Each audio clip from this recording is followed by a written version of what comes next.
name is Sharon, and I'm going to share with you a story about overcoming adversity, about a jacket and a note, and living with Parkinson's. Now, when I was about 10 years old, I had a brother who competed in a sport called Taekwondo, and I used to go to his competitions and watch him with my family, and I fell in love with the sport. I fell in love with it so much that I wanted to do the sport. And I remember asking my dad, can I do Taekwondo? And he said, no. You being a girl, no, I don't want you in a sport where you're going to be fighting and getting hurt and getting beat up. And I remember I said to him, I want to try, and I was very, very adamant about it. I really want to do it, Dad. So he finally agreed. He's like, okay, fine, you can do it. Thinking that there's no way I'm going to enjoy the sport, I'm going to give it up and say forget it. So it was furthest from that. I actually fell in love with the sport. And from there, I just grew to really love it, where I competed and started competing in tournaments and just really was doing very well and just really loved it.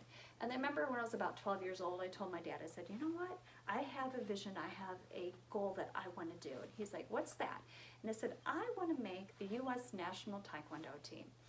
And I remember him looking at me like, what? And I said, yeah. And he said, well, you know, that's quite a hefty goal. And he said, you probably have better odds winning the lottery than you do making the team. And for those of you who don't know what the U.S. National Taekwondo team is, basically it's the team that allows you to compete in the Olympics. It allows you to compete in Pan American Games, World Cup, whatever sports internationally are available, the U.S. national team gets to actually compete in. So I remember I said, okay, well, I'm going to dedicate myself to this. This is something with a lot of perseverance I know I can do. So my dad's like, okay. He's like, all right. He's like, you know, you're going to have to train every single day. And it's going to be long hours. It's going to be grueling. And I said, okay, I'm going to do this. So I did. I trained 7 days a week, and I would train all day. And I would just travel and compete in different tournaments, and just really gained my confidence and really gained my technique. And I had that one goal I really wanted to obtain, and that was to make this U.S. National Taekwondo team. So I remember, going into my high school years, people were going to prom and were enjoying themselves with going out with their friends and socializing. Here was me competing in these games and just training and trying to get myself really to be able to make this goal that I had for myself an accomplishment. So I did. I actually went to states. I qualified and made the qualifications to go to states, and I competed in states and I qualified. I won gold there, and then from there got to go to nationals, and I competed in nationals and I won a gold medal there. And I was just like, wow, you know, all this perseverance that I had and all this training and everything that I had done to make this accomplishment was now happening to me, and I was so excited about it. And then once I made nationals, it gave me the opportunity to go ahead and compete in the team trials in Colorado Springs. And I remember going out there with my dad and competing, and it was a tireless, grueling day, a lot of competition, a lot of fighting, a lot of bruising, and a lot of endurance. And at the end of the event, I won. I had accomplished a goal that I had done, and I had made the U.S. National Taekwondo, which I still have this jacket from. And I lived in Colorado Springs for 2 years, and I lived at the U.S. Olympic Training Center, and I got to compete in a variety of different competitions throughout the whole entire world, so many games. And it was such a great learning experience, and it was such a positive aspect of my life to be able to say and accomplish such a high standard goal that I had set for myself. And then what it did for me is it gave me the confidence later to be able to educate myself successfully and to have a great career. So I had the best life possible I had by this time. Met my husband, wonderful man. We had 3 beautiful boys. I was traveling with my career and had such a awesome career where as a female I had really worked hard to become a manager slash supervisor in my position working with the automotive industry. And I loved my job. I mean, I was traveling, I was talking about the automotive products that I loved, and it just, my whole world was just everything that you had ever really wished for. I mean, I was at the top of my life and my career and just everything. And then my world came crashing down. And that would have been October of 2017. And that's when, basically, through the years of me traveling through work, that led to this point, is I had noticed a couple weird little things, like my fingers would twitch in my right hand, and then I had some rigidity, I had some stiffness. It just didn't feel right. And I remember talking to the doctor about it, and the doctor, just contributed it to carpal tunnel from working and typing, and just overuse from traveling and working and stuff. So, we went through physical therapy and tried to work the body, and things weren't improving. So then finally she's like, let's just run a couple tests. She goes, we've tried physical therapy. It's been, many years now, and it's not really showing an improvement. Let's just check to make sure there's nothing else going on. So we did. We set up for some neurological evaluations. I did an MRI test. I did a DAT scan, and I didn't think anything. I was like, okay, whatever, just another protocol. Everything else has come back normal, so there's, everything's gonna be fine. So then I remember I was getting ready to go on the road. I was leaving for a trip, and my phone rang. And the doctor had called me and said, oh, your results came back. And he goes, I think you need to come in and make a visit. We'll go over your results. And I said, no. I said, I was confident. Everything was going great in my life. Everything had been going great in my life. I said, just give me the results. No big deal. I said, I'm going to be gone for a week. I'm going on a trip. Just, tell me what's going on. So I remember him going, okay, are you sure? And I said, yeah. And he said, okay, well, your MRI results came back and they're normal. Good news is you definitely don't have MS. And I said, oh, cha-ching, yeah, okay. And then he said, and I was getting ready to grab my bags and get ready to go. And then he said, but, and there was the but, your DAT scan.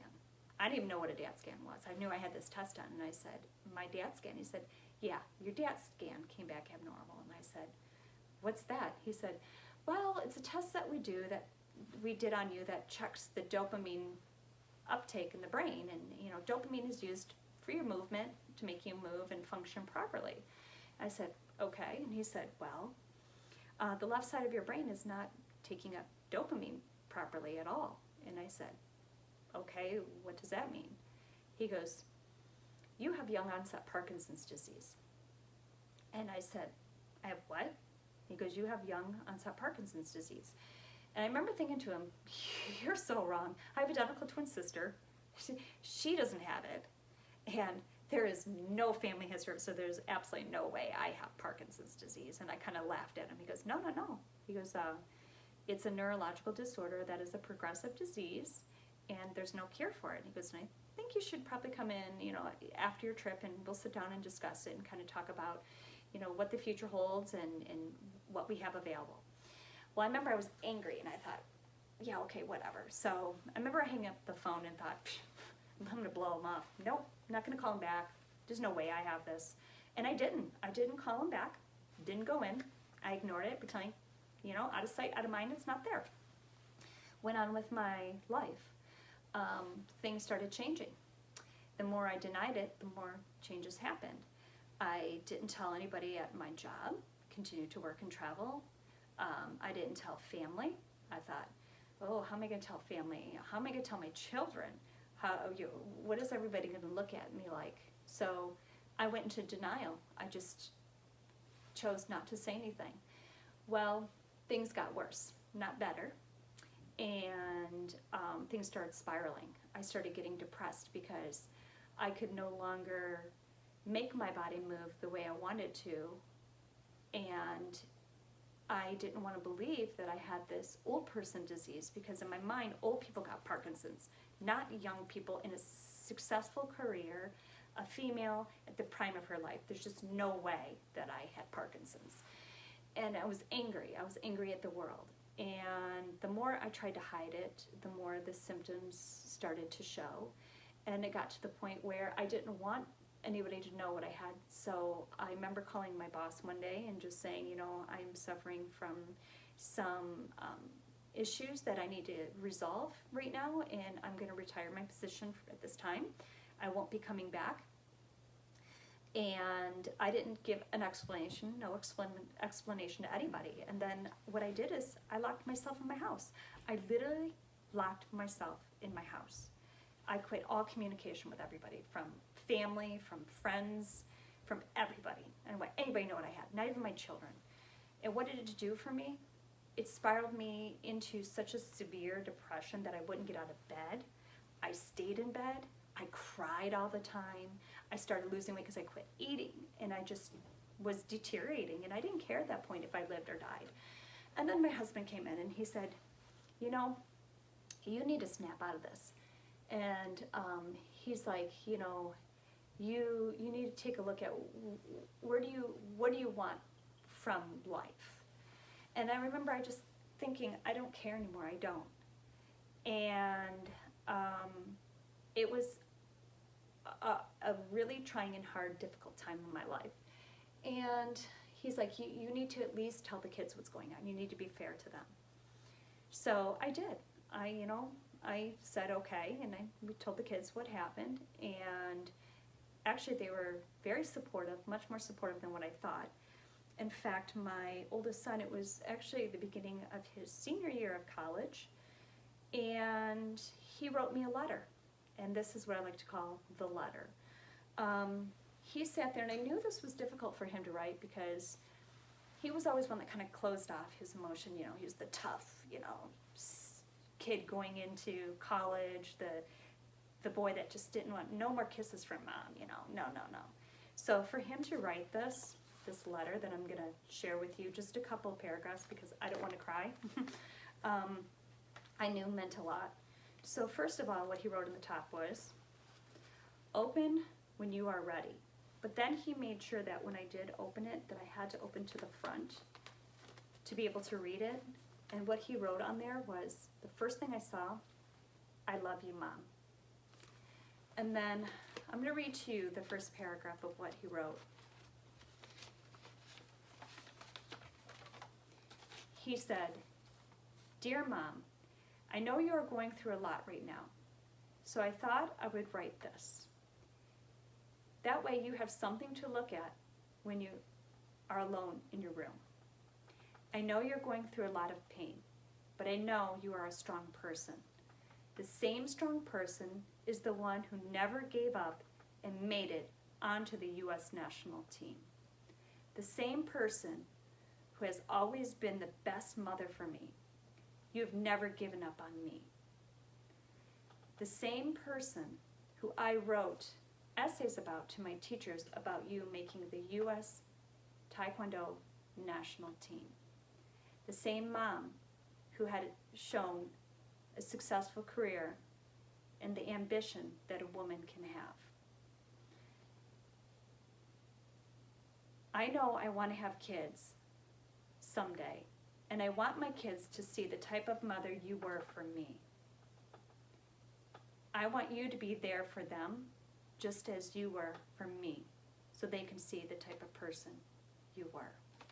And I'm going to stop at that because what that did for me is that changed me. I knew I had to make a change in my life, not just for me, but also for my family. And after I read that letter, I knew that I had that strength and that courage that it took from making the U.S. national team and reaching that goal to now go into the biggest fight of my life, which was battling this neurodegenerative, incurable disease. I needed to educate myself, and I needed to find out what I could do to make living with this disease easier, more tolerable. So what I did is I started doing some research, and I came across the Michael J. Fox Foundation website, and I put my information in the trial finder and was assigned. And I decided at that point that I was going to, after they gave me a call, donate my body to science. This was kind of my calling. And through that, what did it do for me? It taught me a lot. It taught me and educated me about what Parkinson's was. In addition to that, I also was able to learn through, doctors and talking with scientists, the important benefits of working out. And knowing that I was a former athlete and how well my body had responded way back when I was training for the U.S. national team, I knew the importance of maintaining good exercise to make your body strong, to eat important meal regimens. So I started doing that. I started changing my meal regimen because with Parkinson's, it can affect your digestive tract, which it started to do with me. So I changed my eating habits, which really just totally cleared up that issue right away. And then I got back into a workout regimen. I work out consistently every single day, and what science has proven and shown is the benefit of doing a high intensity workout is so beneficial in actually slowing the progression of Parkinson's. It's one of the things that have been proven. Yet we're still working on the cure for Parkinson's. We know one thing that truly does work, and that is physical, intense workouts. So it does so much for the body in general. We're talking from your executive function. It creates this change in chemistry in the brain that actually produces better, basically, serotonin levels in the brain, which combat anxiety and depression. In fact, if you were to work out, let's say even just 4 days of work, doing intense exercise for 30 minutes, it would be the same benefit as taking a Zoloft. So it can really battle depression and anxiety, for one thing.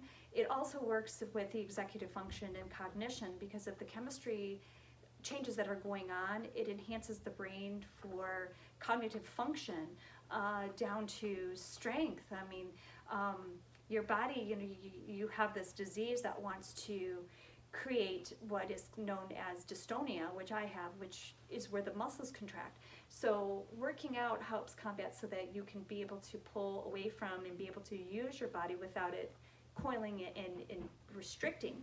I work on gait issues and memory, muscle memory, so that my walk is not as affected. I work on strength training for everything, from every muscle, from my core to my abs to all the way down, whether I'm dancing, doing kickboxing. Yes, I'm doing kickboxing again. Just so you know, I'm kickboxing a bag, not a person. But just the overall sense of feeling that you get from maintaining an exercise regimen does so much for your whole entire body with Parkinson's. It is an amazing thing that I started really getting into and continue to do every single day, which has really helped me to be able to live with this disease much, much better. In fact, when I was first diagnosed and I started my medications, I was taking basically a lot more of the dosage. I'm actually cut down to half of what I was taking now by maintaining proper exercise of my body.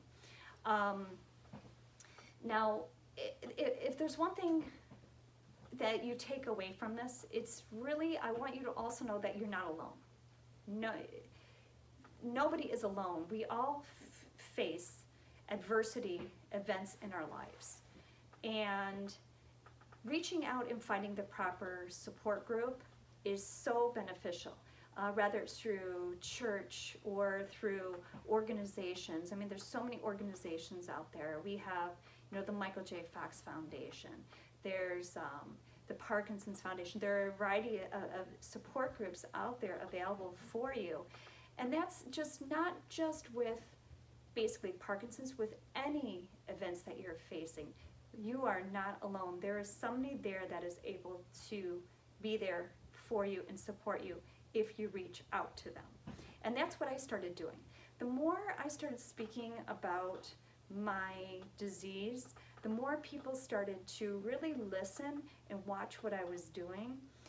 And it really encouraged me to continue to do more within the community. In fact, I joined Team Fox Detroit, and I continue to raise funds for Parkinson's research. And what I also want you to think about and look at is, yes, even though I work out and my body is feeling better, I still have Parkinson's. It doesn't go away.